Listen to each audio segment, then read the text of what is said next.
Hi folks, I'm your host Michael Fox. So before we begin, I want to say that today's episode is going to be a little different. As usual, I'll begin by taking you to a spot that's important for understanding this moment in history. This week, I'm looking at the longest U.S. occupation in Latin American history.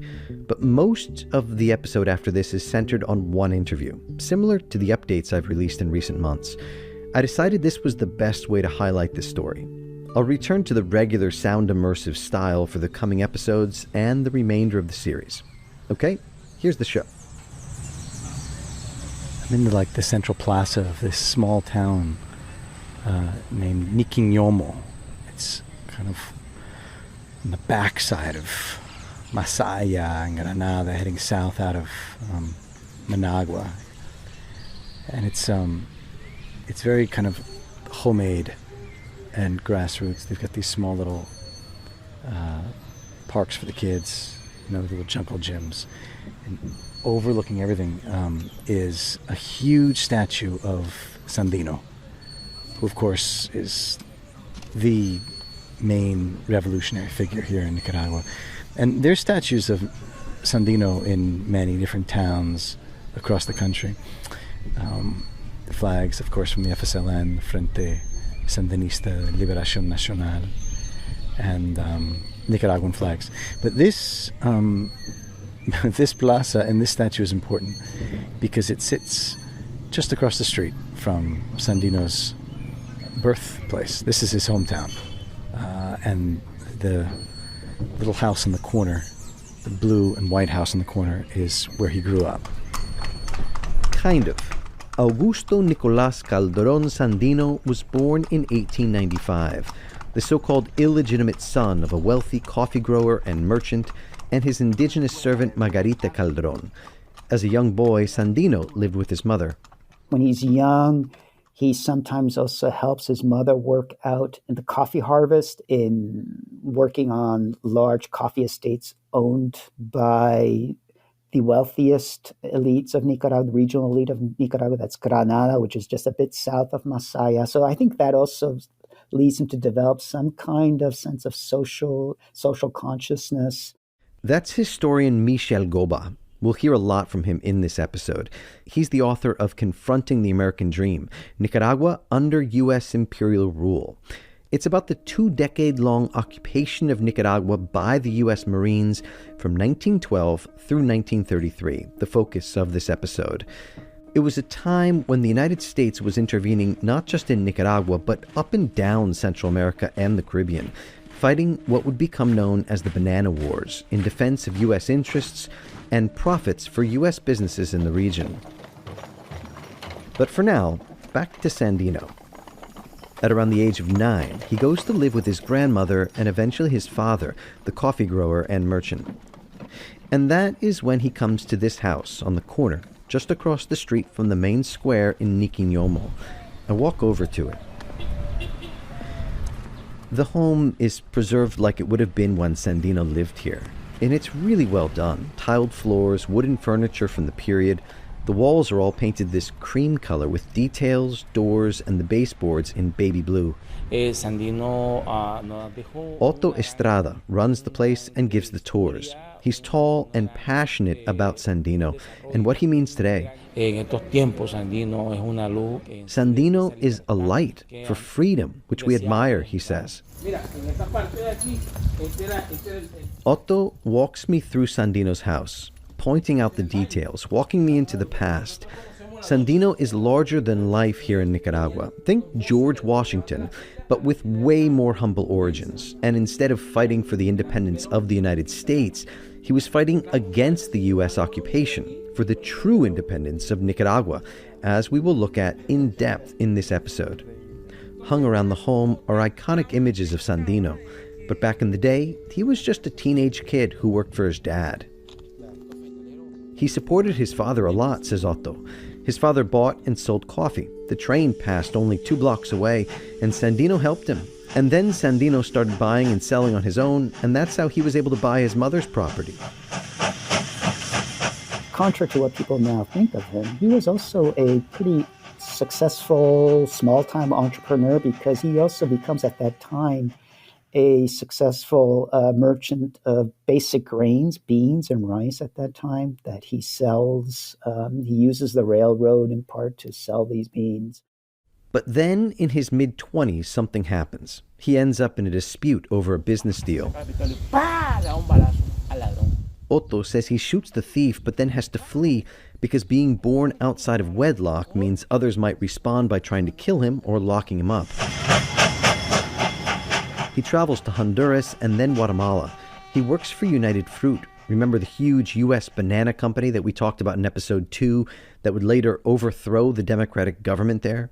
The most important thing is he ends up in Mexico, in Tampico, which is an oil-producing region close to Veracruz, and works for U.S.-owned oil companies. And this is the time of the Mexican Revolution, the 1920s. He then encounters these militant labor groups. Some of them are anarchists, and I think that really shapes his political views. And that's where he is when the Civil War breaks out in Nicaragua in 1926, and he must be in touch with his family because he's aware of what's going on. And he goes back and joins the Liberal Army and becomes a general.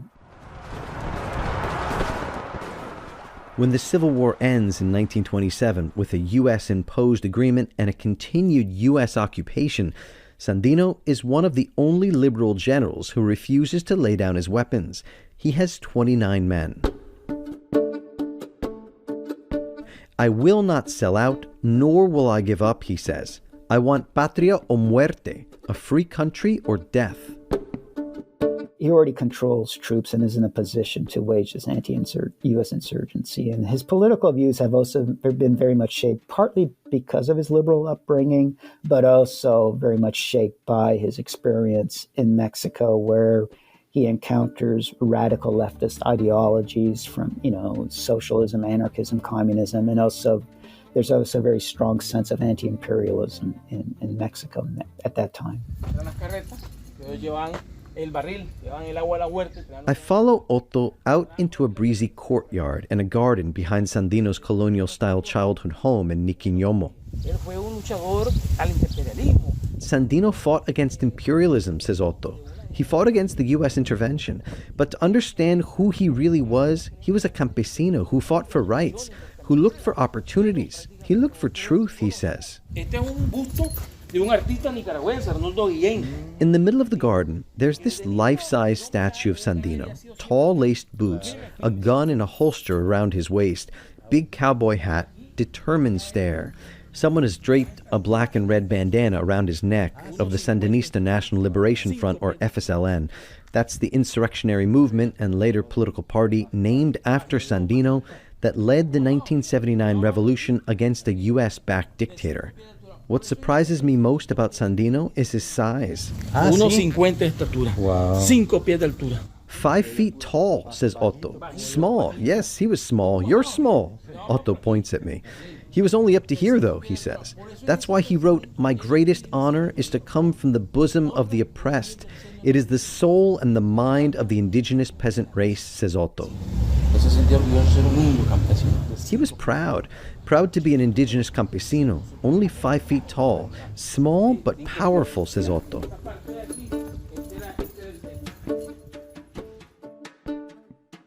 It's fascinating to be here, to walk in Sandino's footsteps, to step into the past. It's also fascinating to see old celebratory images of the U.S. Marines shipping off to Nicaragua. Remember, this is the 1910s and the 1920s, the early years of film. But you can actually find a lot of these old videos online on YouTube. They're all silent, or I'd be playing them for you here. Sound only began accompanying film in the late 20s and early 30s. The movies show rows and rows of U.S. Marines in uniform, marching with rifles and bayonets, or boarding ships being sent off for their tour of duty in faraway Nicaragua by large, exuberant crowds. Thousands of U.S. Marines would invade Nicaragua and be stationed there over the more than 2 decades that the U.S. would occupy the country. Nicaragua, Basically, Nicaragua, for the United States, They look at it as their backyard, says Otto, and they felt they could do what they wanted with it. They had their eyes on our natural resources. We don't have oil, we don't have a lot of gold, but they saw that our resources would be important in the future. They wanted to dominate, and they've been invading since the mid-1850s. William Walker, then bananas. They didn't come here to help, they came to appropriate our resources. What we have in large quantities is water, and they came always with their boots. Nicaragua, always under the boot of the United States, he says. Pero lamentablemente hubieron que quedaron hijos de Sandino. But unfortunately, they saw that the children of Sandino remain, and we would not let the U.S. have what they wanted, because as Sandino said, my cause is the cause of my people, the cause of the oppressed people in Nicaragua and across Latin America, says Otto. It is impossible to understand what comes later, the Somoza dictatorship, the 1979 Sandinista Revolution, without grasping the role of the United States in its longest occupation in Latin American history and the independence struggle of Augusto Sandino. That in a minute. This is Under the Shadow, an investigative narrative podcast series that walks back in time to tell the story of the past by visiting momentous places in the present. This podcast is a co-production in partnership with The Real News and NACLA. I'm your host, Michael Fox, longtime radio reporter, editor, journalist, the producer and host of the podcast Brazil on Fire. I've spent the better part of the last 20 years in Latin America. I've seen firsthand the role of the U.S. government abroad, and most often, sadly, it is not for the better. Invasions, coups, sanctions, support for authoritarian regimes. Politically and economically, the United States has cast a long shadow over Latin America for the past 200 years. In each episode in this series, I will take you to a location where something historic happened, a landmark of revolutionary struggle or foreign intervention. Today, it might look like a random street corner, a church, a mall, a monument, or a museum.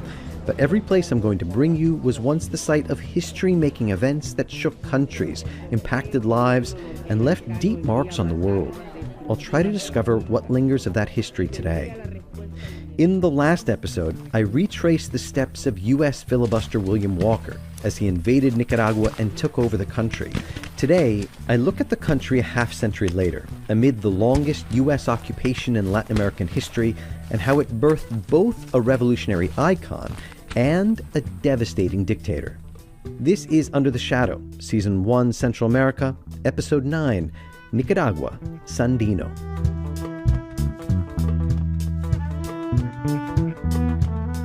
So, as I mentioned at the start of this episode, today I'm going to walk back in time with Professor Michel Gobat.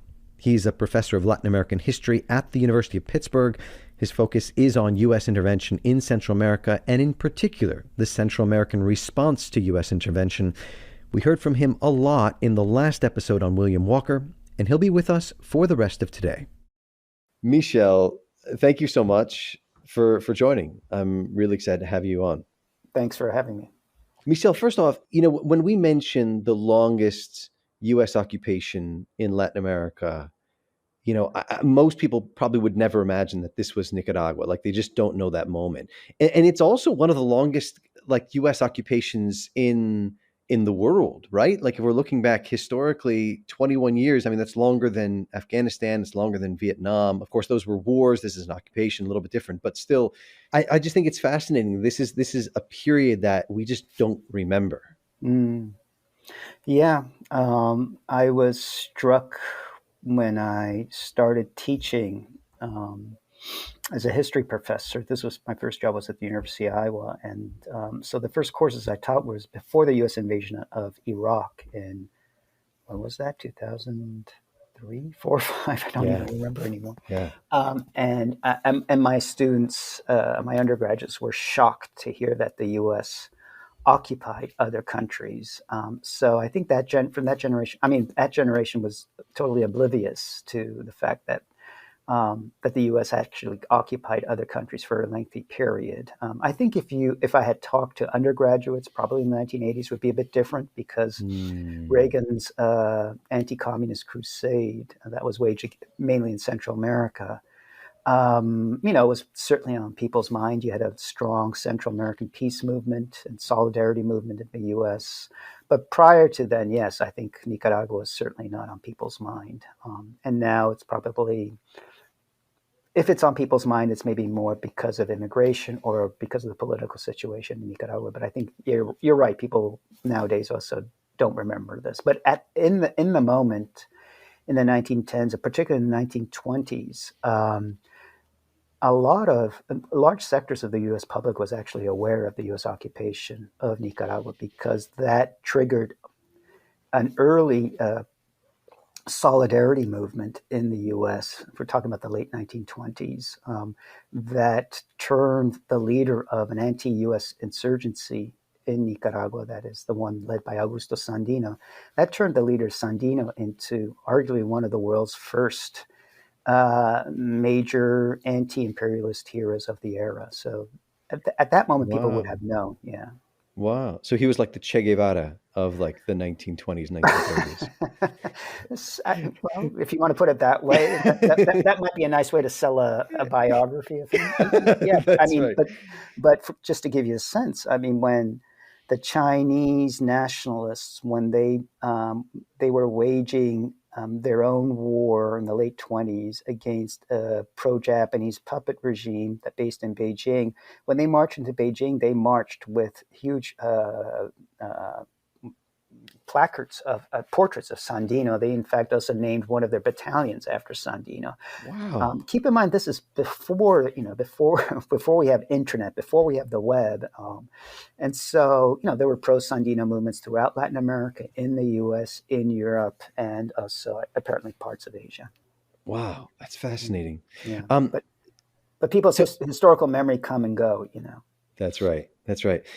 Before we dive into Nicaragua, I kind of want to talk about the U.S., like the context of the U.S. role in the region at that time, right? Because it wasn't just the Nicaragua occupation, which we'll talk about in a couple of minutes, but you also had the U.S. invading, sending Marines all across the region, right? 19-year occupation in Haiti, 8-year occupation, Dominican Republic, occupation invasions, Cuba, Mexico, Honduras, Panama, and all of this comes obviously in the wake of the Roosevelt corollary to the Monroe Doctrine in 1904, which basically puts Monroe on steroids and giving the U.S. justification. But can you talk about this larger context of the United States at that time and the U.S. role in the region? Right. Well, it begins with, many people would say begins with the War of 1898, right, when the U.S. Invades Cuba, officially to help Cubans who are waging their own war of independence, liberate the island from Spanish colonial rule that began, early on in the, 1500s onward. And then quickly that war expanded into the Pacific, and with the U.S. triumph over Spain, the U.S. acquired territories, not just in the Caribbean, mainly Cuba, well, basically Cuba and Puerto Rico, but then also in the Pacific, mainly Philippines and Guam.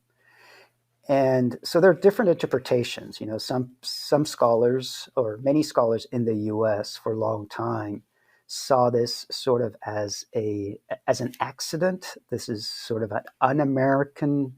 There's an un-American thing to go out and acquire territories, and largely they saw this as a response to what the European imperialists were doing at that time. So there's the so-called scramble for Africa. You got and in Asia too, and so a lot of historians believe that the U.S. was forced to play this, what Mark Twain called the un-American game, and as a way to defend national security. In other words, if the U.S. did not do this, the Caribbean would really be consolidated as a European lake, and that would threaten U.S. national security. And that's why someone like Roosevelt could invoke the Monroe Doctrine, because the Monroe Doctrine in many ways is all about keeping Europe out of the Americas as a way of defending U.S. national security. And so that's how he could invoke the Monroe Doctrine to basically justify even more blatantly than Monroe U.S. intervention in Latin America.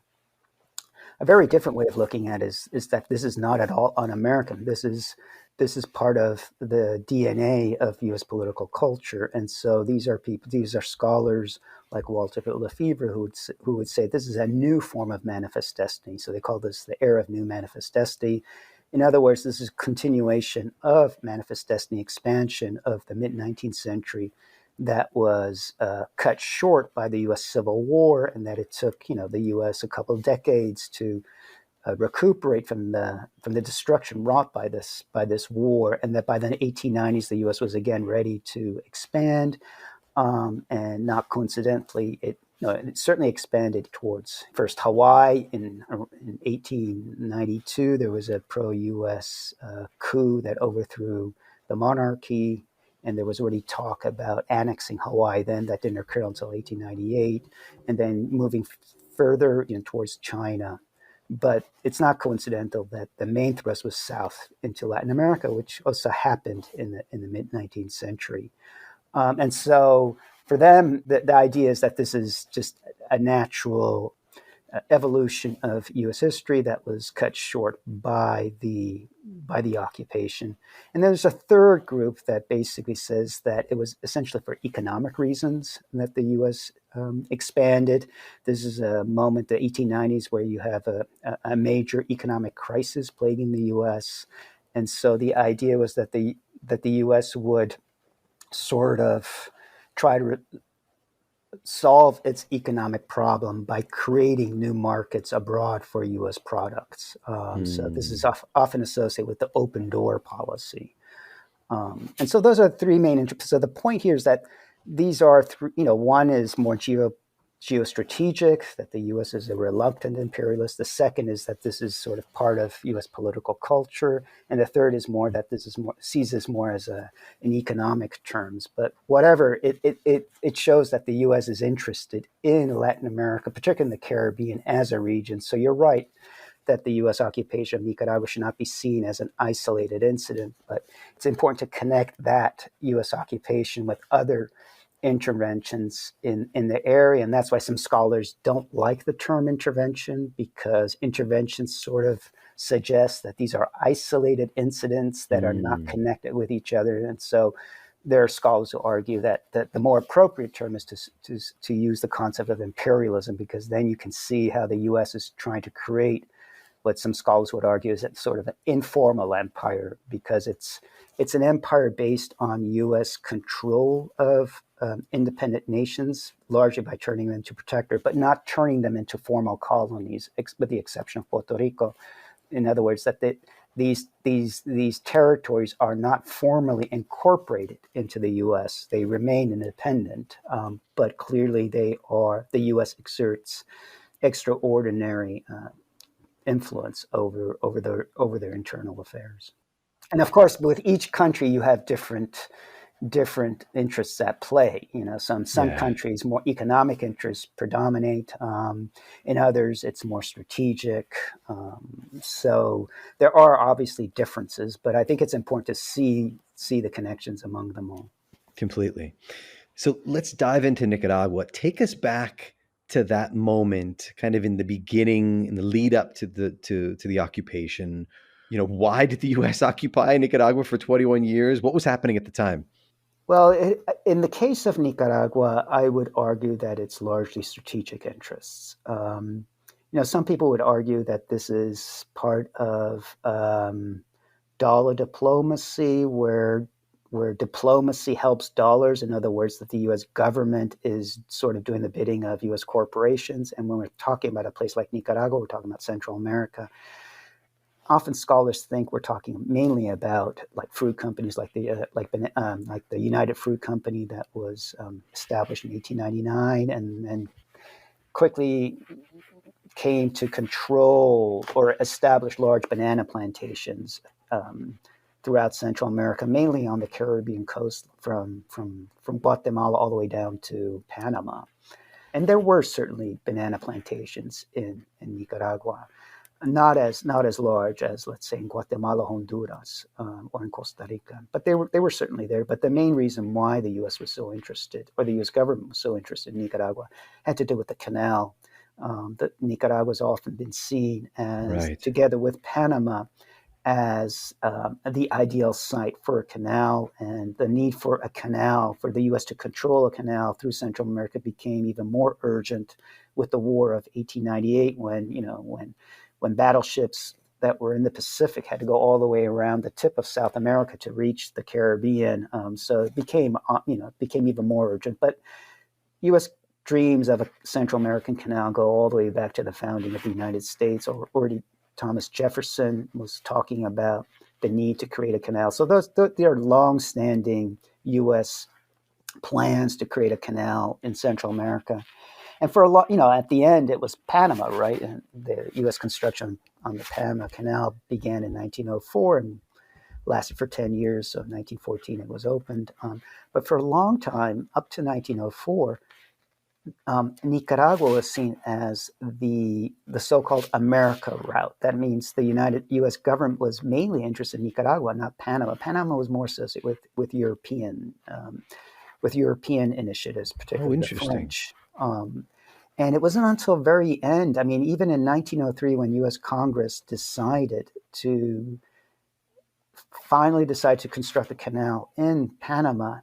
I forgot exactly what month that vote was, but a few months earlier, if I'm not mistaken, they took a vote again on the canal, and it was Nicaragua that won. So up to close to the very end, it seemed like the U.S. was going to build the canal through Nicaragua and not Panama, but in the end, it went for Panama, in part because it had also a lot to do with the fact that Nicaragua was an independent country, whereas Panama at that time was still a province of Colombia, and the U.S. is able to help Panamanian separatists gain their independence from Colombia. So U.S. control of Panama was greater than in the case of Nicaragua. But Nicaragua at that time was ruled by a liberal dictator by the name of Jose Santos Zelaya, who came to power in 1894. And nowadays, Nicaragua is seen as very much of an anti-U.S. nationalist hero.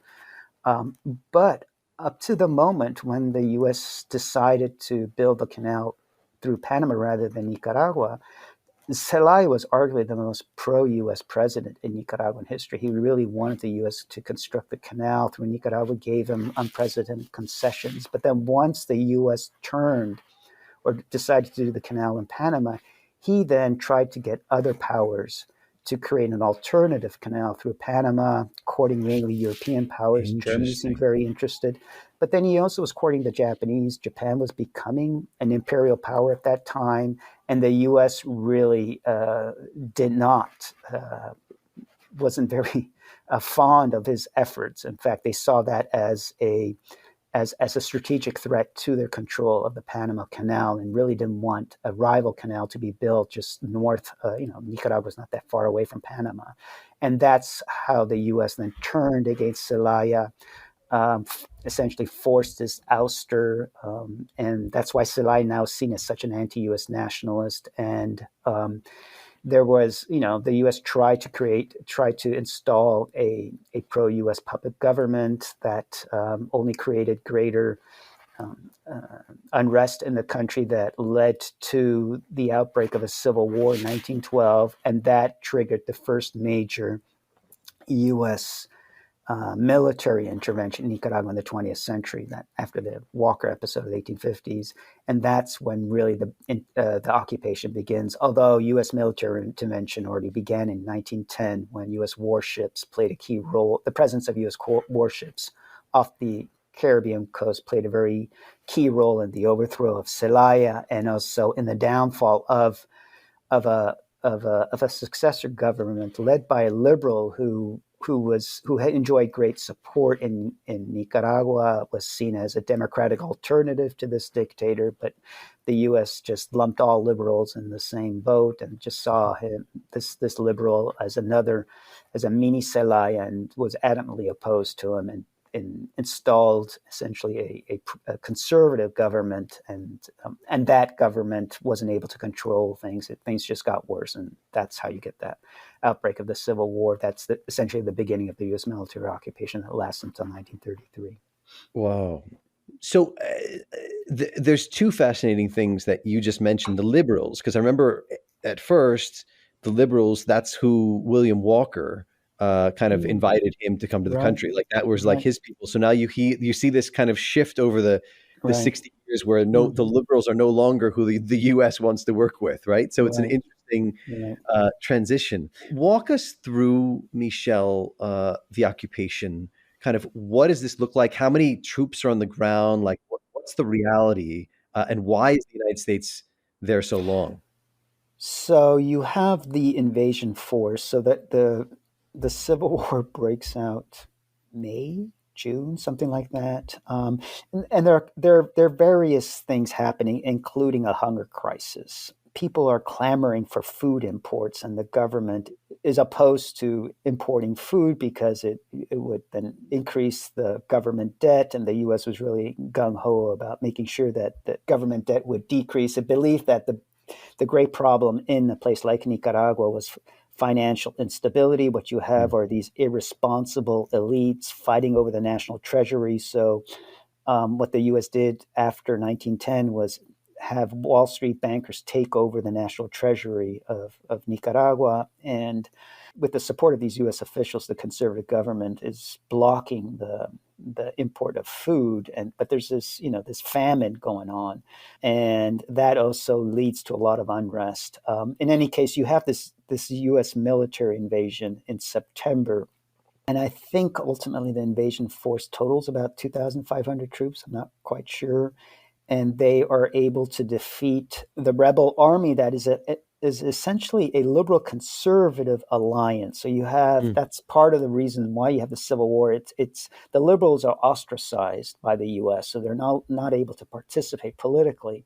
But what triggers the Civil War is a conflict among conservatives, and an important sector of the conservatives take up arms against the conservative government. Wow. And then the liberals join them. So that's important to keep in mind, because a lot of people think it's just the liberals that oppose the U.S., but no, it's a liberal conservative joint army that opposes the U.S., which I would argue these two groups enjoy public support than is the case with the conservative government. In fact, they also control more seats in the Congress, but the U.S. is opposed to them, and quickly is able to defeat this rebel army. And after the defeat, the vast majority of U.S. troops are withdrawn. So what you have then is what's called a legation guard. It's a small guard. I forgot exactly how many men, maybe about 200, who are based in the capital of Managua. They basically defend the legation, that is the U.S., what back then was called the U.S. Embassy. It's more symbolic presence. As long as the legation is there, Nicaraguans know that if they ever try to overthrow the government, the U.S. will quickly intervene with a much larger force. And that lasts mainly until another civil war breaks out in 1926. Again, it's a civil war triggered by a liberal conservative alliance that's opposed to a conservative government. And the U.S. intervenes again, probably a similarly sized force. I forgot exactly what, but 2,500 maybe, or 3,000 troops. And unlike the first time, however, they intervene, but they know the solution is no longer to prop up the existing conservative government, but to promote free elections. And so for the first time, you really have free elections in Nicaragua, in the sense that they're competitive. And that's elections that are won by the liberals, and well, they're in power until the very end, until the end of the U.S. occupation, 1933. And it's the liberals and a small sector of the conservatives that constitute the rebel army in the Civil War of 1926-27 that triggers the second major U.S. invasion. And nearly all liberal generals support the U.S. invasion, because they now believe that the U.S. is sincere in allowing them to come back to power through free elections, except for one general. This is Sandino. And he refuses to support this new form of U.S. protectorate, and he refuses to lay down his arms, and goes to this northern corner, this borderlands area with Honduras, called the Segovias, and starts his insurgency. It starts with very small, but then obviously becomes a very potent insurgency that the U.S. occupiers ultimately are unable to put down. Can you talk about his guerrilla war against the Marines, once the Right. Civil War ends? I think for a while people were not quite clear what is the social basis of his army. Some people think that these are miners because this region, this isolated region, this frontier region of Nicaragua also has U.S.-owned mines, and some of his earliest attacks are against these U.S.-owned mines. He attacks them and is able to gain recruits there and also funds, things like that. But in the end, I mean, the people who studied the Sandino's rank and file most closely come to the conclusion it's largely a peasant-based army, and it matters because if you think that his army, his guerrilla army, is mainly consists of miners, then you would think that they would promote a socialist agenda. If they're mainly Right. peasants, then the idea is that they maybe they're defending different interests. But they're essentially a guerrilla army, and their home base is largely in the Segovias, but eventually they're able to carry out attacks or offensives that go well beyond their home base. So they go at one point from their home base all the way to the Atlantic coast, where they attack some U.S.-owned plantations. But they are also able to go southwest towards Lake Nicaragua. And at one point, it seems like they're even threatening to attack the capital of Managua. So they do spread, but their main theater of operations is in the Segovias, and they're classic guerrilla army. I mean, at the very beginning, he waged these more like open field battles, but the U.S. used airplanes. It was very easy for them to decimate. Is that the word in English? Sandino's troops, and then after that, he wages classic guerrilla. Embraces classic guerrilla strategy. So small troops, small groups of soldiers that attack, more like a hit and run tactic. And they often also don't wear uniforms, so they bleed more easily into the civilian population. But that said, he does try to create an alternative state in the Segovias. He names authorities. He even has like letterhead and official stamps. So there is this idea that he's trying to create, a new Nicaragua or a new liberated Nicaragua, liberated from, it's not just from the U.S. occupation, but also U.S. hegemony. He becomes very critical of the Americanization of popular culture. He's opposed to, I don't think he's opposed to baseball, but he's opposed to, for example, the modern woman, the flappers. He sees that these are degenerated Nicaraguans and not really true Nicaraguans, which is very different than what his brother Socrates, who is also a supporter of Sandino, is the legitimate son of his father. So he's a couple years younger. He actually goes to the U.S. when the Civil War breaks out, lives there for 2 years in Brooklyn, and becomes really enamored of U.S. lifestyle, flappers, and all that. But eventually, he also hooks up with his brother, and is killed with his brother in 1934 when they're assassinated. Wow. So I want to get to his assassination in a second, but there's a couple things that I want to kind of dive into in the meantime. One of them, when I was in Panama recently, I found a 1951 copy of a book titled The Story of the U.S. Marines by Major George P. Hunt. And I picked it up on purpose because I wanted to see what he was saying about the Marines and occupations in Central America and the Caribbean at the time. It's interesting because he literally describes Sandino as, quote, a wily Nicaraguan bandit Sandino. Like that's his description, Right. And while he's describing kind of the episode that you're talking about, how the planes, it was like the first time that U.S. planes are used to support ground troops, right? And close air support and whatnot. But it's fascinating that he's referred to as a bandit, even though he's Nicaraguan, and meanwhile the United States is an occupying army. Could you explain that a little bit more? And also, how is he seen in Nicaragua by Nicaraguans at the time? Well, the bandit thing is a typical U.S. trope, right? I mean, they also saw Pancho Villa with the Pershing expedition in Chihuahua in 1916-17. Villa was also seen as a bandit, even though at one point he was the leader of arguably the largest revolutionary army in modern Latin American history. Huh. So Sandino is also seen as a bandit, both by the U.S. but also by the pro-U.S. Nicaraguan government. And one of the key goals of his brother, Socrates Sandino, when he's in the U.S., for a while he doesn't publicly identify with his brother. You have a very quickly, once Sandino starts attacking the U.S. occupiers, he becomes a hero among anti-imperialists in the U.S. And the anti-imperialist movement is based in New York, and so Socrates is sort of is well known among people who know him because of his brother, but he doesn't publicly identify with the solidarity movement because he's for fear of deportation. But then, for whatever reason, he does decide to support the pro Sandino solidarity movement and makes these talks and big speeches, like the very first speech he gives in Irving Hall, I think it's called, in New York, an audience of about 1,000, 2,000 people. So a lot of people are hearing him. And one of the main goals is to defend his brother's reputation, saying, no, he's not a bandit. He is a patriot, just like George Washington or Simon Bolivar, because a lot of people in the audience are Latinos, recent immigrants from Latin America.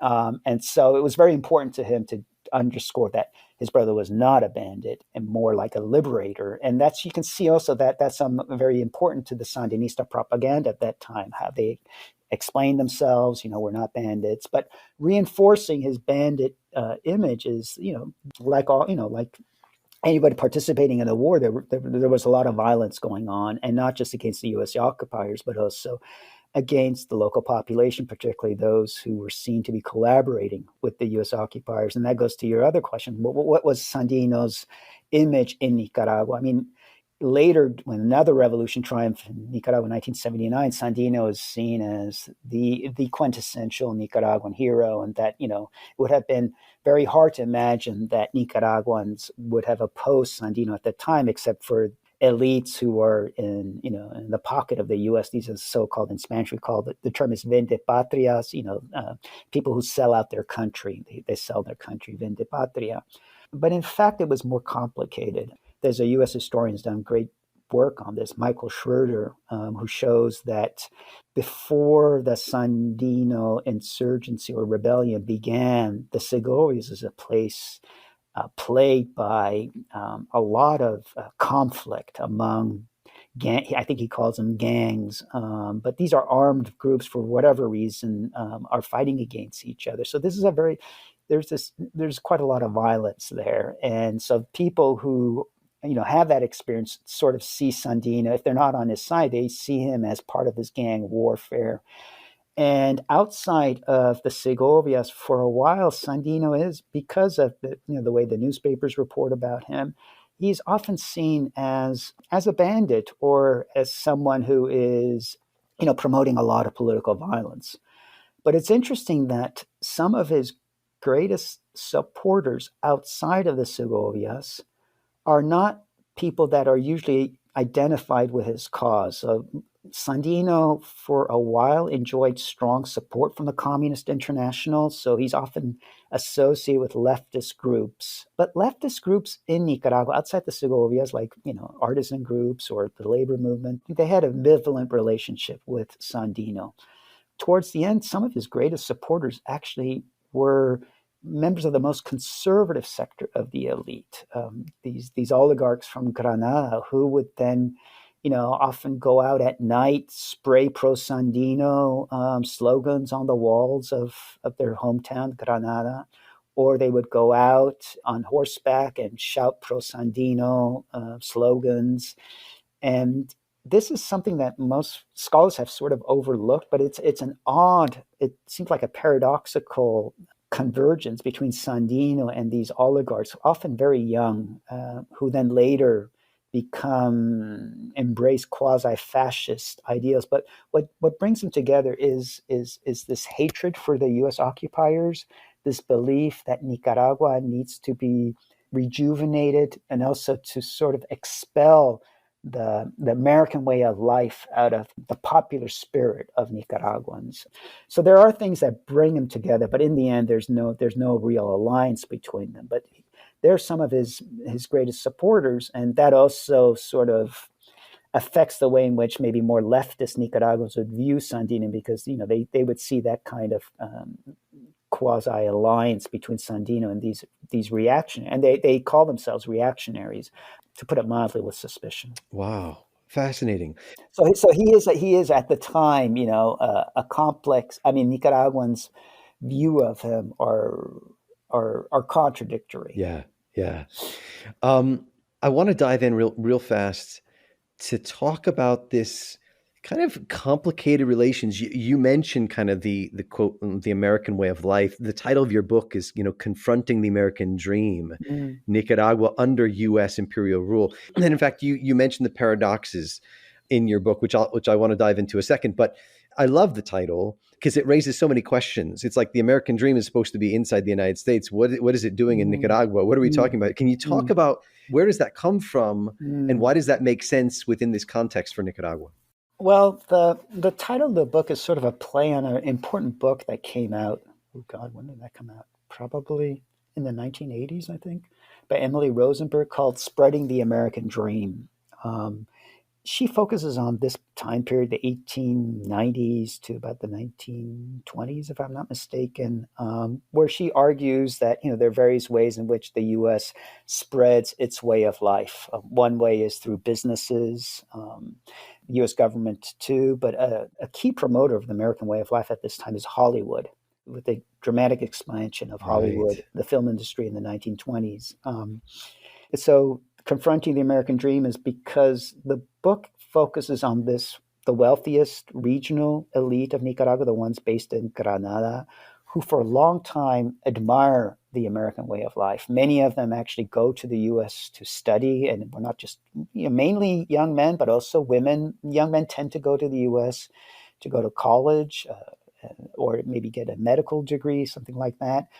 Young women often are going more to high schools, like finishing schools, but there's a lot of them go to the U.S. And so, there's this one family, it's the Urtecho family, and one of the most prominent members of this family is Jose Coronel Urtecho, who then becomes a very important intellectual in 20th century Nicaragua. Conservative upbringing. He's one of these reactionaries who supports Sandino. Then later he supports basically the person who ordered Sandino's assassination, Anastasio Somoza, who becomes the dictator of Nicaragua. And then Coronel Urtecho, experiences also the triumph of the Sandinista Revolution in 1979 and becomes one of its main supporters. So, he's a great person to see all these changes over time. But he wrote this really interesting essay, explaining the Americanization of his family, how everybody, when he was growing up in the early 20th century, how everybody in the family spoke English, admired the American way of life. And he himself spent time with his mother in San Francisco. I think in 1925, 26, he was there. And then comes back to Nicaragua and becomes a prominent, even though he's young, but because of his elite status, he becomes a prominent journalist and literary figure. And he then turns against the American dream. So he then believes that the problem of Nicaragua is that it's too Americanized, that it's not just undermining Nicaraguan sovereignty, but is also creating all these conflicts among Nicaraguans, and that's just helping the U.S. control the country. So he becomes one of Sandino's main supporters and at the very end.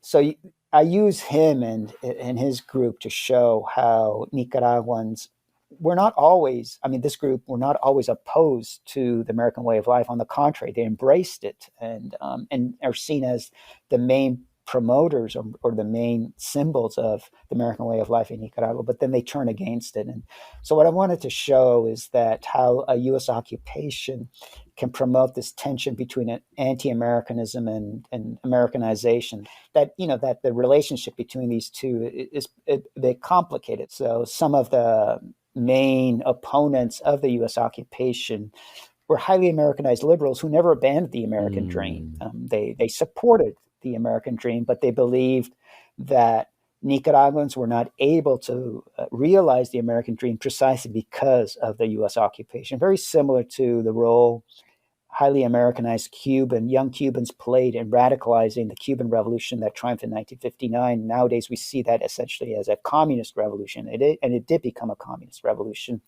And communism often seen as the very opposite of the American dream.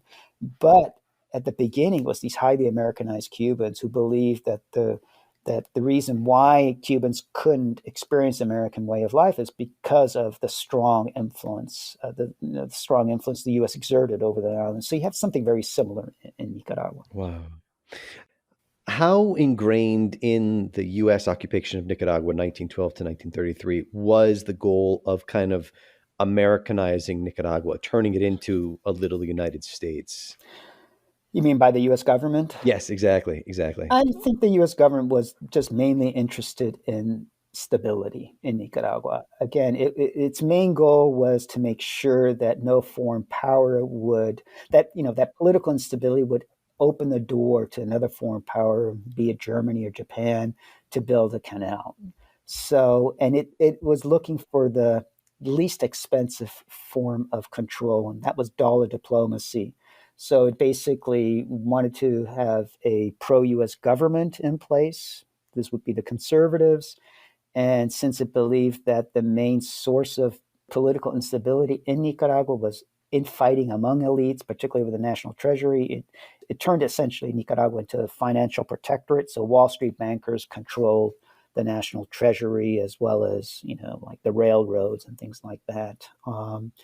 But their goal was not really to, it wasn't trying to Americanize the country, unlike maybe with other more deeply rooted U.S. occupations that not only were great presence of U.S. troops, but also the goal of the U.S. was really very different. I'm thinking, for example, the U.S. occupation of Germany or Japan after World War II, where the U.S. probably did have a goal of Americanizing those societies to, in many ways, to get rid of fascism. You didn't have that in Nicaragua.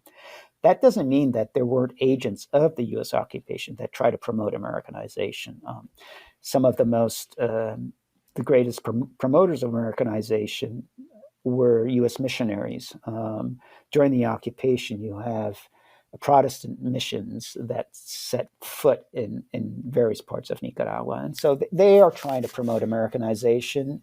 In many ways, and sometimes in unintended ways, they're going against Nicaraguan ideals of patriarchy, and they're trying to sort of educate young women, particularly in the countryside.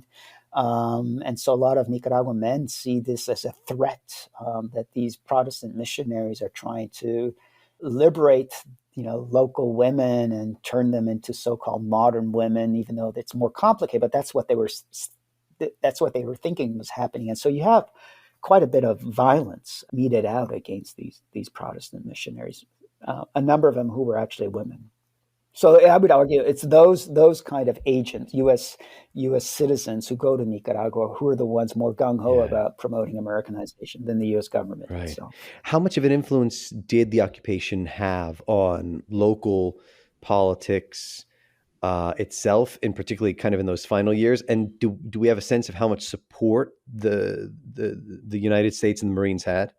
Until the Second Civil War breaks out in 1926-27, the main political impact of the U.S. occupation was that until about 1923-24, it basically blocked liberals from participating in national politics. Right. So the Liberal Party, even though one could argue it was the main political party in Nicaragua, it was ostracized. It was prescribed by the U.S.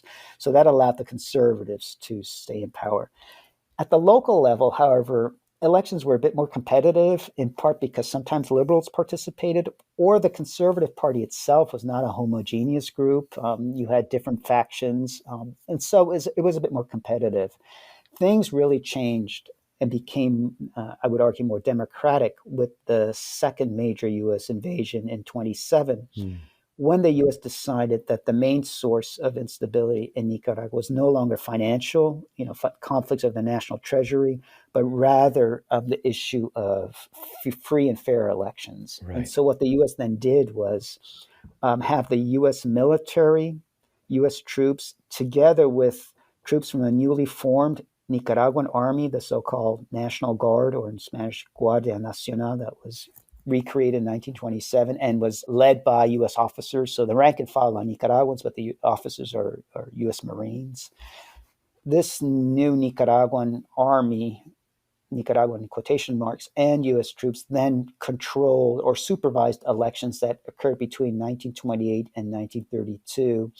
And so you have the national elections, the presidential elections of 28 and 32, and then you have also some in 1930. You also have regional elections and congressional elections, and so they're all controlled by what's called the U.S. Electoral Mission. And the idea was to make them free and fair. For example, U.S. troops would man the voting booths.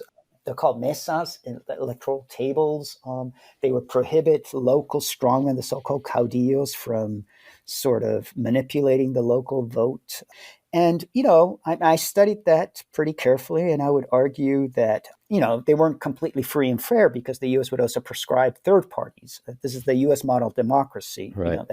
That democracy, you have to have, it can only be two parties, and in this case, the liberals and conservatives. And there were other parties that the U.S. basically prevented from participating in the elections, either more radical or more nationalistic.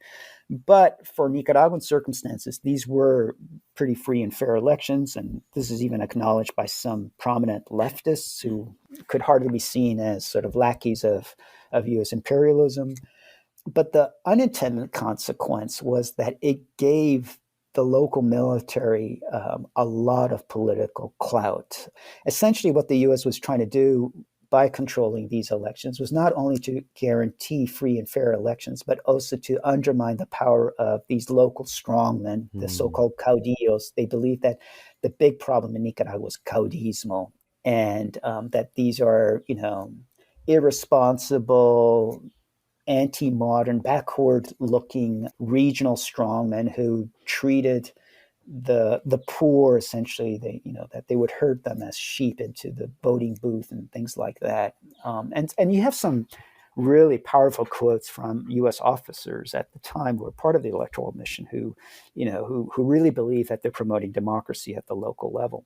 But in doing so, what they did was essentially have the Nicaraguan military, which was led by U.S. officers at that time, the Guardia Nacional, take over the role of the caudillos, so indirectly laying the foundations for the military dictatorship that emerged in Nicaragua shortly after, 3 years after the withdrawal of the last U.S. troops in 1933. That's the Somoza dictatorship that lasts all the way until 1979. A lot of scholars or people in Nicaragua believe that this was an intended consequence of the U.S. occupation, that the U.S. wanted Somoza to create this military dictatorship. And there were certainly U.S. officials that supported Somoza, including the U.S. ambassador.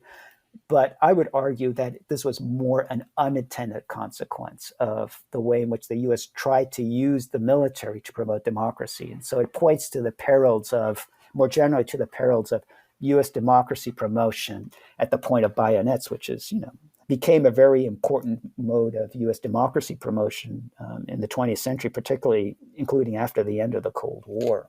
I think the Nicaraguan experience just shows that we have to take into account the issue of unintended consequences to get a better understanding of the perils of U.S. democracy promotion via the military. I love this, Michel, because this is such that's seen as that is the ideal, every president, the United States, we're going to spread democracy to the world, our democracy, not any other style, but our democracy of the world. And this is such a great example of how it can go terribly wrong. Right. Michel, talk about Sandino's capture and his assassination, and then what happens that then leads to the Somoza dictatorship in the following years. Well, he's not actually captured. So in 1933, the U.S. troops withdraw. And the question is, what's going to happen to Sandino's troops up in the Segovias, because they are a powerful force. The U.S. occupiers were not able to defeat this insurgency. And so Sandino travels a couple of times to Managua from the Segovias to create a new political party. And he's not successful, but it's on one of his last trips to Managua. He's there. He's actually meeting with the president of the time, Sacasa, who's a liberal. And it is after that meeting where he and a couple of his closest advisors, including his brother. They're leaving the presidential palace. They're driving away from it, and then they're in a Guardia patrol, that is and by now the Guardia Nacional, this Nicaraguan military force that was established during the U.S. occupation and initially led by U.S. officers. It's not been totally Nicaraguanized, was the term they would use then. That is, it's now led by Nicaraguan officers who don't have any formal military training. And so the leader is Somoza. He's a former liberal politician who then becomes the head of this Nicaraguan army. And he orders Guardia troops to arrest Sandino. And what they do is they kill them all. And then what they do is the Guardia then goes up to the north and essentially commits this massacre against Sandino's followers. He has this camp up in Huirili, up in the north. And that is the beginning of the dictatorship. I mean, for a while, there's outrage in Nicaragua. Somoza is able to sort of survive this political outrage. And in 1936, he feels comfortable enough to overthrow Sacasa, the president. And then there are elections that are anything but free and fair, and he becomes the president, but essentially he's the dictator, and is assassinated by a young leftist in 1956. And that's when his eldest son takes over.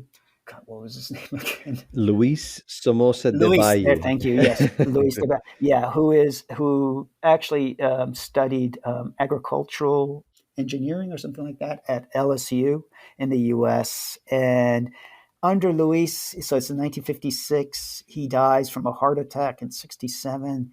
There's a sense that maybe there's some kind of political opening and maybe a way out of the dictatorship. This is also the era of the Cuban Revolution. But then his younger brother, after he dies, Tacho Anastasio Somoza de Valle, who is a graduate of West Point and is the head of the Guardia Nacional, takes over and clearly is opposed to any attempts to promote democratization. He's the one who's overthrown by the Sandinista Revolution in 1979. Wow. What would be a good summary of those 43 years of dictatorship under the Somozas, and particularly the Anastasio Somoza and the following? Is this what we just envision of a brutal, bloodthirsty, no democratic rights style dictatorship over 4 decades? Yeah, I think that's, for a long time, I think that was the dominant view, that this was essentially a brutal military dictatorship, that from day one to the 1936 to the last day, July 19th or July 17th, 1979, that, it's essentially the same thing.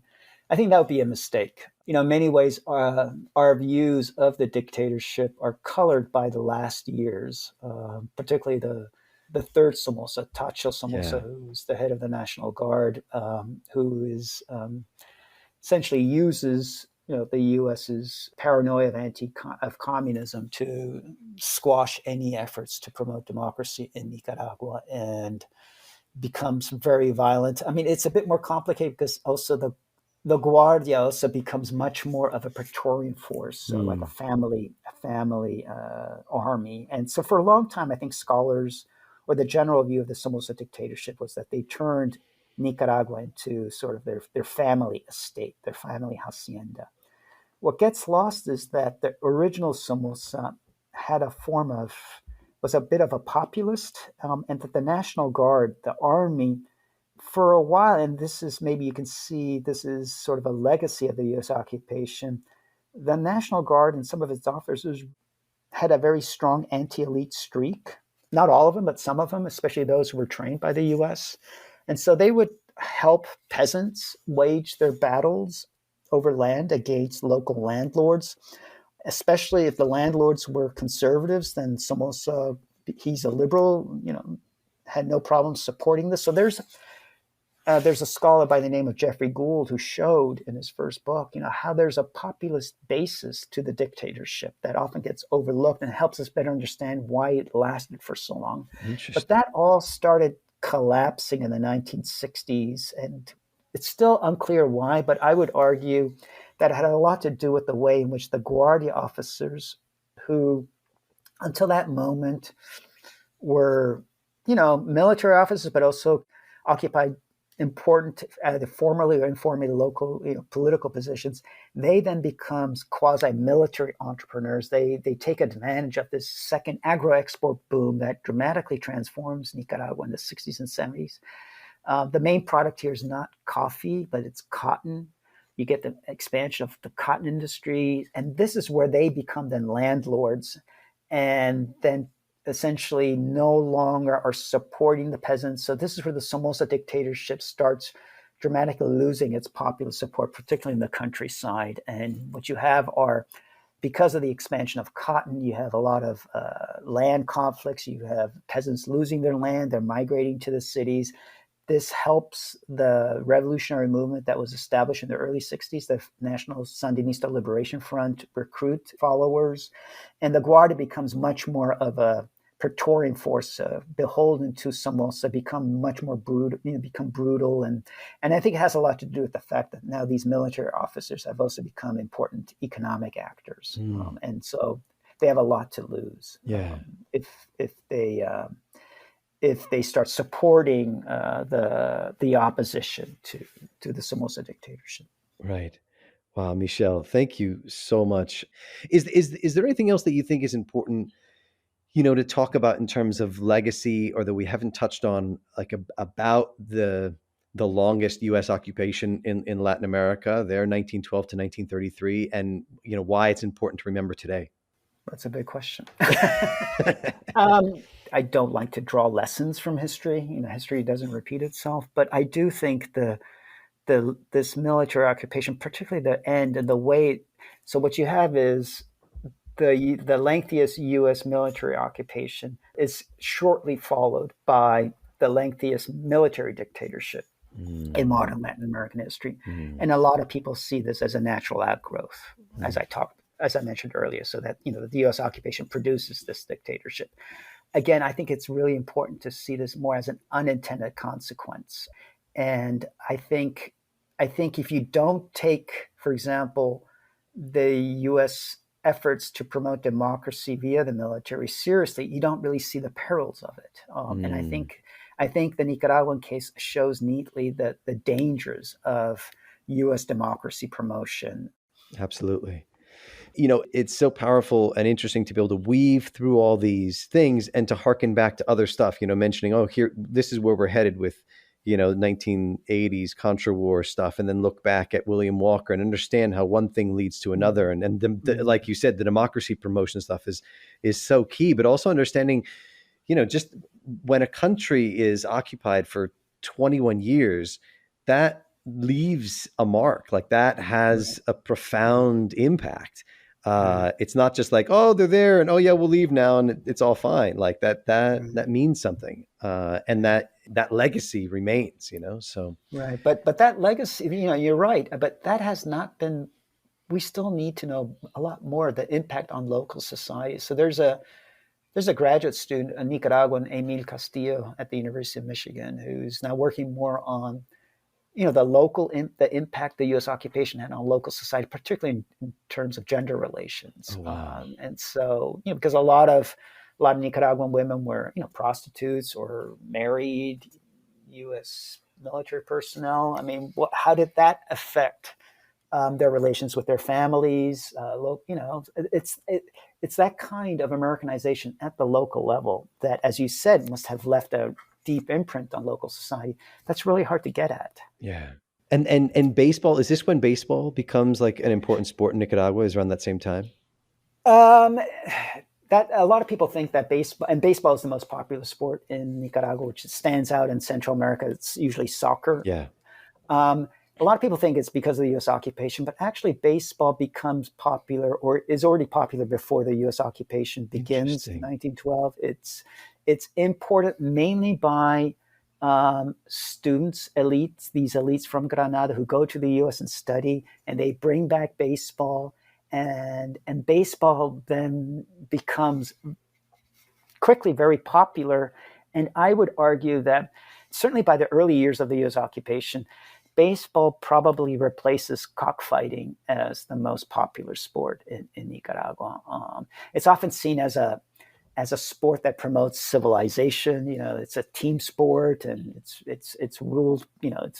It's regulated, not like cockfighting that's seen as bloody. Right. But actually, at the very beginning, baseball games were pretty bloody because you didn't have stadiums, so there was no separation between the spectators and the players. And you had teams from competing towns play against each other, and sometimes they got really violent. I mean, the blood was spilt then, just like in a cockpit. But the blood spilt was not, animal blood; it was human blood. Wow! And so, and that I think also, it might be a bizarre way, but I think that underscores the popularity of baseball. That it could play such a prominent role in these local conflicts between towns. Right. And cockfighting was the main sport before baseball. Then that was like yeah. You see that in the Walker period. Just how critical cockfighting is. Yeah. Oh my gosh, Michel, thank you so much. I really appreciate it. Thank you. I'm looking forward to your next podcast on cockfighting. Absolutely. Oh my gosh.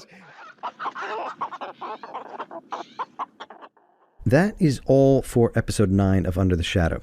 Next time, we fast forward into 1980s Nicaragua, to an insurgency that overthrew a dictator, to U.S. attempts to stymie its success by any means necessary, and the scandal that ensued. We hold these hearings because in the course of the conduct of the nation's business, something went wrong, seriously wrong. That's up next on Under the Shadow. If you're enjoying this podcast series, you can really help us out by spreading the word. Share it with a friend. Follow, subscribe, like it, rate it, or leave a review on Spotify, Spreaker, Google, Apple Podcasts, or wherever you listen to podcasts. I'm placing some of the links in the show notes. Finally, as always, if you like what you hear, please check out my Patreon page, patreon.com/MFOX. There you can also support my work, become a monthly sustainer, or sign up to stay abreast of all the latest on this podcast and my other reporting across Latin America. Under the Shadow is a co-production in partnership with The Real News and NACLA. The theme music is by my band Monte Perdido. We've just finished a new album, and it should be available for streaming in the coming weeks. This is Michael Fox. Many thanks. See you next time.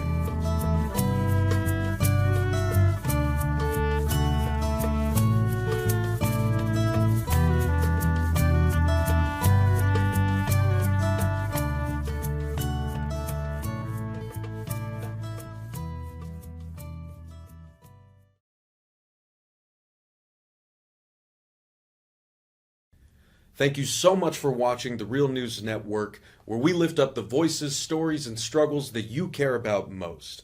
And we need your help to keep doing this work, so please tap your screen now, subscribe, and donate to The Real News Network.